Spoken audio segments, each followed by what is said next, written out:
অনেকটা দূর থেকে অনেকটা দূর থেকে আসছেন। আর ওইটা হলো দাওয়াত রস।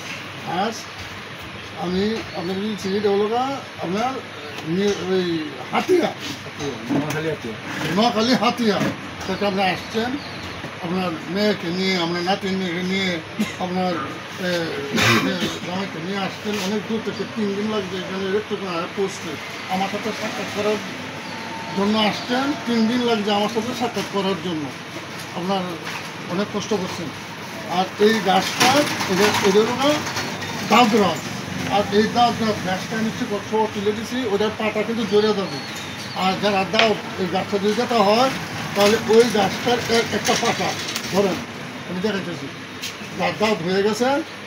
এইবার এই যে এইভাবে এইভাবে এইভাবে কসলান দিয়া এই যে রস বাড়িয়েছে না, কি বলেন, এই যে রস এই যে বাড়িয়েছে না, এই যে রসটা বাড়িয়েছে, এই রসটা যেখানে দাঁত হয়েছে এইখানে যদি এইভাবে লাগা দেওয়া হয় তাহলে ওই দাঁত ভালো হবে হবে হবে হবেই। ভালো আল্লাহ তাআলা সূরা আরফের মধ্যে যা বলছে, সে যদি ওই কথাটা যদি বিশ্বাস করে, আমার কথা না, বিশ্বাস করতে হবে। সূরা আরফের মধ্যে আল্লাহ পাক যা বলছে এটা বিশ্বাস করতে হবে।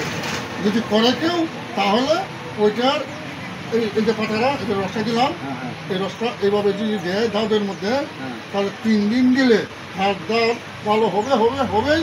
আপনারা এটা নিয়ে গাছটা লাগাবেন, এটা পাতা ঝরে যাবে। এখন তারা আরও 3 দিন লাগবে যাইতে, পাতা কিন্তু ঝরে যাবে। ঝরে লাগা হয়ে যখন লাগাবেন নতুন পাতা ছাড়বে, ওইটা আপনার যাতে আমি দোয়া করি যাতে হোক, আপনারা ওই দিবে হাজার হাজার মানুষের কাজে লাগুক। সকলকে ধন্যবাদ। আল্লাহ পাক সকলকে ভালো রাখুক, সুস্থ রাখুক, শান্তিতে রাখুক। আসসালামু আলাইকুম ওয়া রাহমাতুল্লাহি ওয়া বারাকাতুহু। একদিনে তো লাগান যাবে। হ্যাঁ হ্যাঁ